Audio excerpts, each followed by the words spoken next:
You know someone earning $40,000 a year who always seems to have money saved. A little cushion in the bank. Never stressed about a bill. Never panicking when the check engine light comes on. And you know someone pulling in $90,000 who is constantly one car repair away from a full financial meltdown.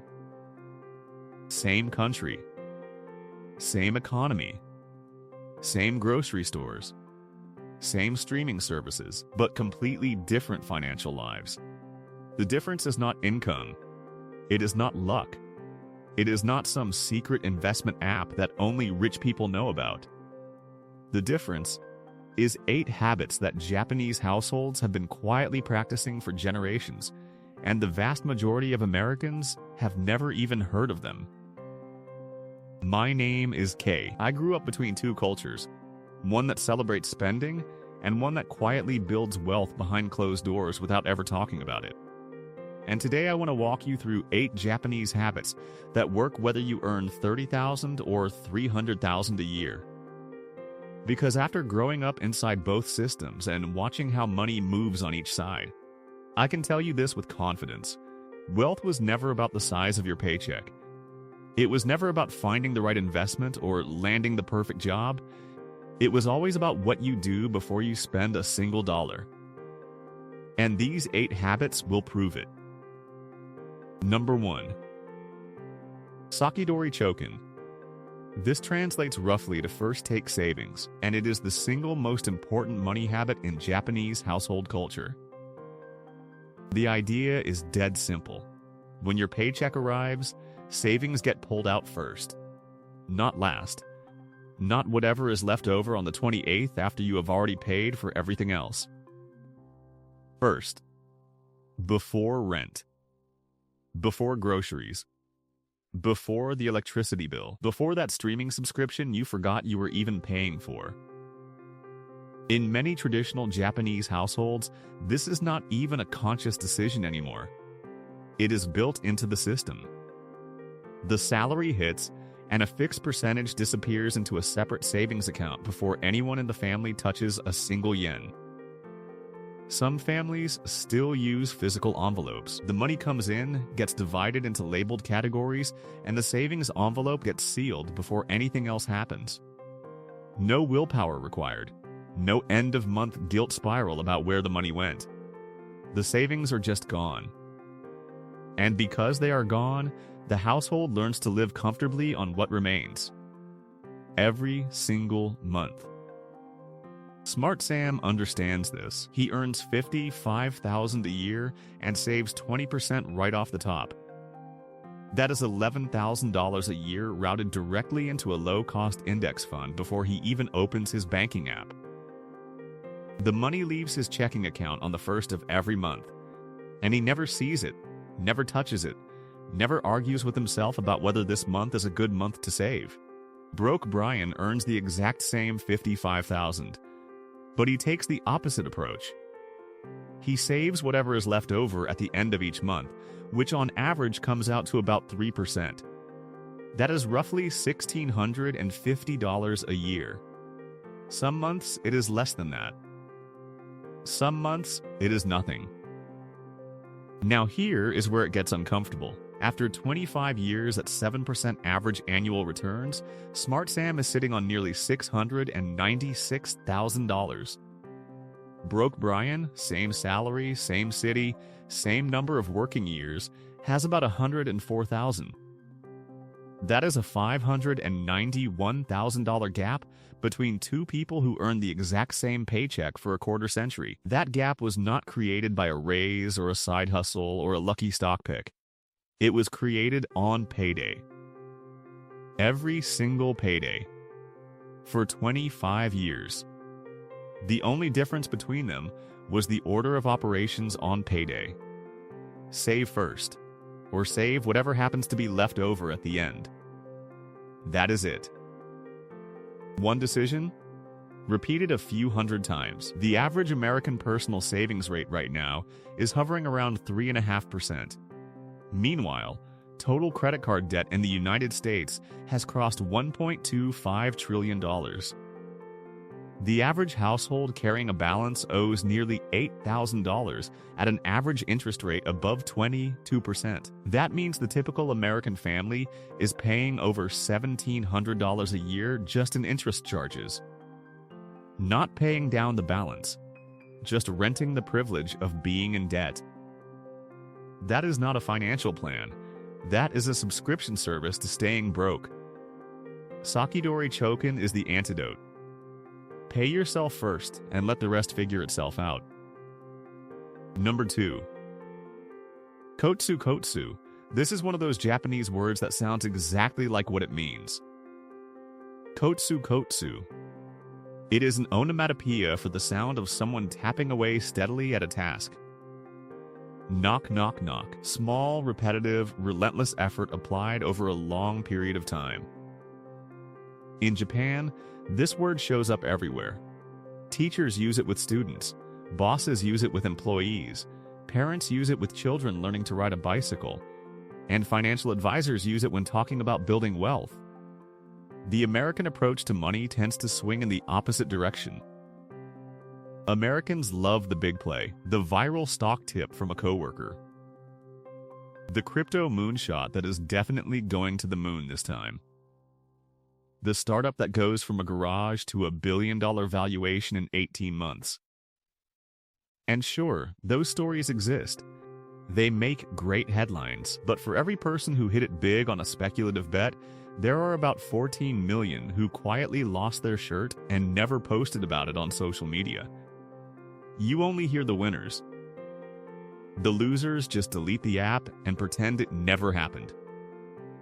Japanese households trust the drip. $10 a day does not sound like anything worth celebrating. Nobody is making a motivational video about $10. Your friends are not going to clap for you at dinner because you put a $10 bill into a brokerage account. But $10 a day, invested consistently at 7% average annual return for 30 years, turns into over $344,000. That is not magic. That is not a hot stock tip. That is just compound interest doing what compound interest has always done. Quietly rewarding the people who showed up every day and did the boring thing. My father used to say that Americans want to sprint to wealth and then rest, but the Japanese prefer to walk and never stop. I once asked him why he never bought lottery tickets, and he looked at me like I had asked him why he did not try to fly by jumping off the porch. He said, "The lottery is for people who have given up on math." I was 12 and it stung, but he was right. The problem with Kotsu kotsu is that it offers no dopamine hit. There is no dramatic moment. No before and after transformation photo. No notification that says congratulations, you are now wealthy. You just keep going. And then one day, 2 decades later, you check your account balance and realize the boring thing was the only thing that actually worked. Number 3. Sumori choking. This one is my personal favorite because it sounds almost ridiculous until you actually try it for a month. Sumori choking means as if savings. The concept is beautifully simple. Every time you almost buy something but decide not to, you take that exact amount and physically move it into your savings account. As if you already spent it. Because in your mind, that money is gone either way. You were about to grab a $5 latte on your way to work, but made coffee at home instead. $5 immediately goes into savings. You almost ordered a $15 lunch delivery because you were too tired to cook, but you packed leftovers from last night. $15 moved. You were going to buy a new shirt online during your lunch break, had it in the cart, finger hovering over the checkout button, but you closed the tab. $40 transferred into savings. The psychology behind this is sneaky and brilliant. Instead of feeling like you are depriving yourself, which is what traditional budgeting does, you reframe every skipped purchase as income. You did not lose a latte. You gained $5. You did not miss out on a new shirt. You earned $40. Your brain stops associating saving with sacrifice and starts associating it with winning. And that shift in perception changes everything about your relationship with money. Do the math. Skip the latte 3 times a week and pack lunch 4 times a week instead of ordering delivery. That alone is about $63 a week in Sumori Chokin deposits. Over a full year, that is roughly $3,276. Now invest that amount at 7% average annual returns over 10 years, and that quiet little pile of pretend spending grows to over $45,000. From coffee and sandwiches, not from a raise, not from a second job, not from working weekends. From pretending you already spent the money and letting compound interest do the heavy lifting while you were busy not thinking about it. Number 4. Furoshiki. A furoshiki is a traditional Japanese wrapping cloth. One square piece of fabric, usually cotton or silk. You can fold it into a bag, use it as gift wrap, spread it as a tablecloth, tie it as a scarf, lay it as a picnic blanket, or carry your lunch in it. One item. 6 or 7 different functions. 0 waste. My grandmother had furoshiki cloths that were older than most of my clothes, and she used them for everything from wrapping birthday gifts to carrying groceries home from the market. This philosophy extends directly into how many Japanese households approach spending. Before buying anything new, the question is not do I want this, but can something I already own do this job? That is a fundamentally different question. And it eliminates a staggering percentage of impulse purchases before they even make it to the checkout page. Americans tend to buy one item per function: a yoga bag, a grocery tote, a beach bag, a laptop sleeve, a gift bag from the dollar store. 5 items doing 5 separate jobs when one quality bag could handle 3 of them easily. Broke Brian owns a different gadget for every minor inconvenience in his life. A separate tool for every task. A dedicated device for every hobby he tried once. His garage looks like an aisle at a department store, except nothing in it gets used more than twice a year. Smart Sam owns fewer things, but everything he owns works overtime. One good knife instead of a 12-piece set. One quality backpack instead of 4 specialized bags. Multiply this one function per item pattern across your entire house. Every closet, every drawer, every shelf in your garage, and you start to see exactly where the money goes. Not in one dramatic overspend, but in dozens of small, seemingly reasonable purchases that each felt justified in the moment, but collectively drained thousands of dollars a year from your bank account into your junk drawer. Number 5. Hoshii Mono Risuto. This translates to want list, and it is exactly what it sounds like. When you feel the urge to buy something that is not an immediate necessity, you do not add it to your cart. You do not bookmark the page. You do not screenshot it and send it to your friend for validation. You write it down on a physical list. A notebook. A piece of paper taped to your refrigerator. Something tangible that you can see every day. Then you wait 30 days. After 30 days, you revisit the list.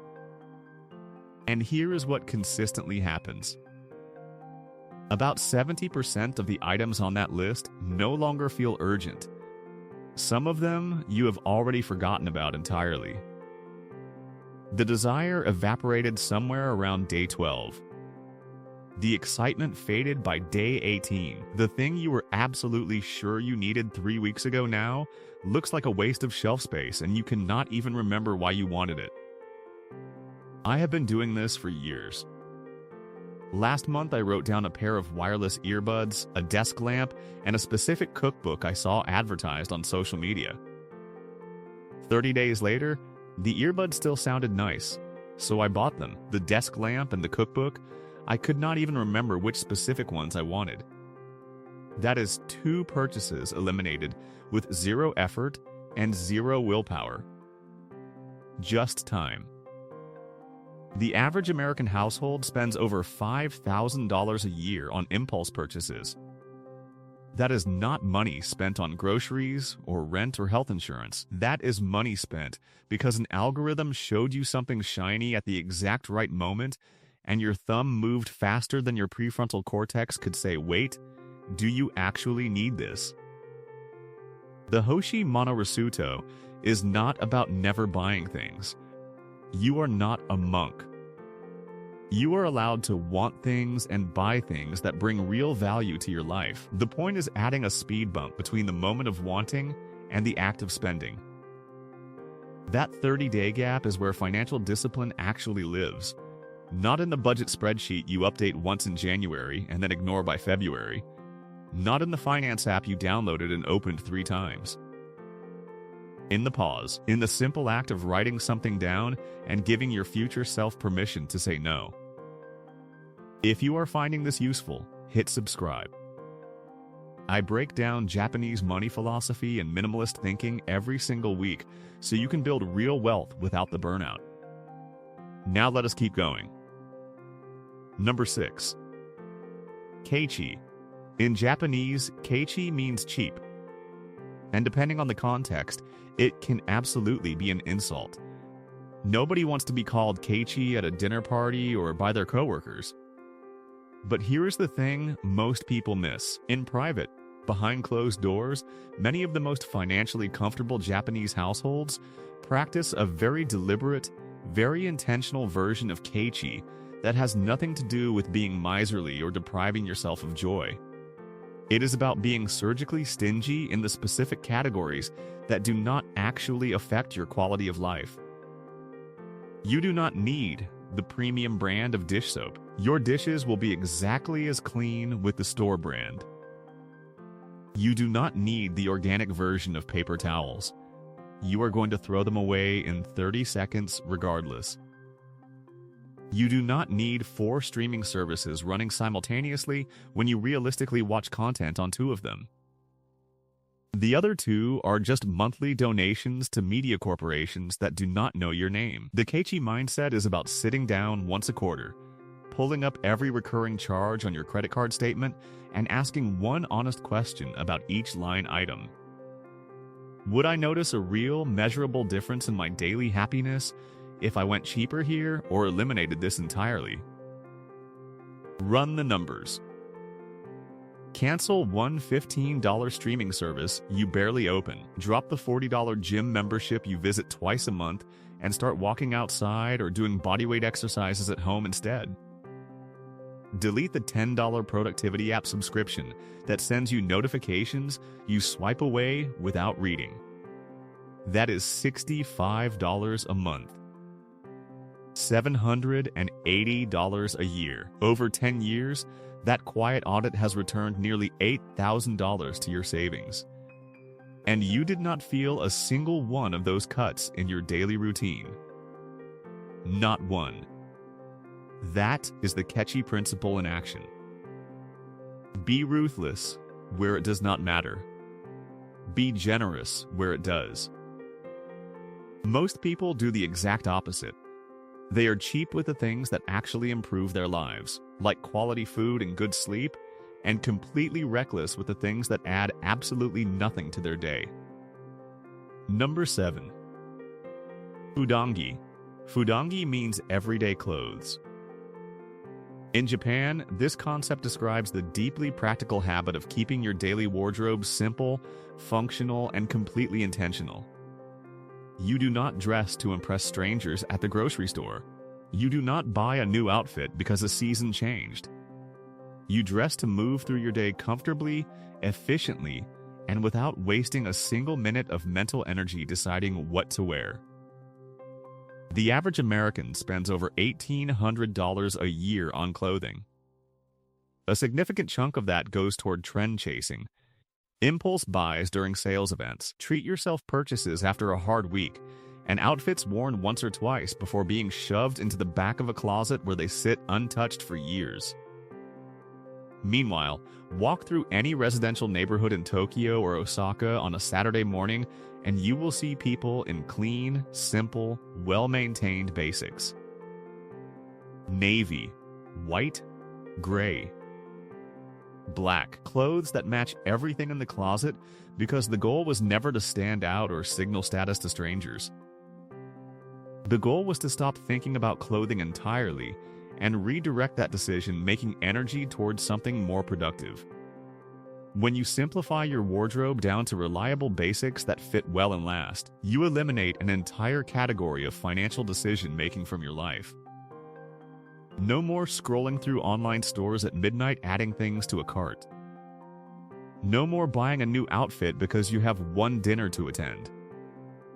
No more retail therapy after a bad day at work, which is really just paying a corporation for temporary emotional relief that wears off before you even cut the tags. There is a reason some of the wealthiest people in Japan dress like they are going to run errands on a Sunday afternoon.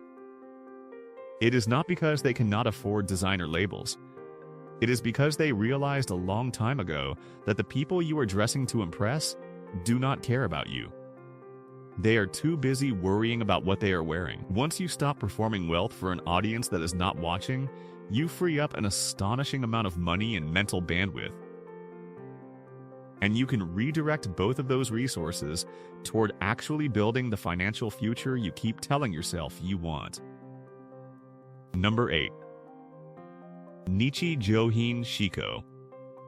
This means daily essentials thinking, and it is the simplest concept on this entire list, which is exactly why the vast majority of people will ignore it completely. The habit works like this. For 2 weeks, you pay close attention to what items you actually touch, use, or consume every single day. Your toothbrush, your coffee maker, your work shoes, your phone charger, your kitchen towel, your one good pen. These are your Nichi Hoin, your genuine daily use items. The things that would make your life noticeably worse if they disappeared tomorrow morning. Then you look at everything else you own. The bread maker you used twice and then shoved behind the stand mixer. The exercise bike that has been serving as an expensive laundry rack since February. The fancy blender still sitting in its original box in the pantry. The jacket you bought for a trip you have not planned yet. The gadget you ordered at 2 in the morning because a social media ad caught you at your weakest. That gap, the distance between what you use daily and what you own but never actually touch, is your wealth leak. Every single dollar sitting inside an unused item is a dollar that could have been earning 7% in a basic index fund. And those dollars add up faster than anyone wants to admit. My mother used to do this exercise every January. She would walk through the apartment and touch every item she had used in the past month. Anything she had not touched got moved to a box by the door. If it sat in that box for another month without being retrieved, it was donated or sold. She was not being extreme. She was being honest about the difference between owning something and using something. Those are two completely different activities, and confusing them is one of the most expensive mistakes you can make. Japanese households are not naturally better with money because of geography or culture in some abstract sense.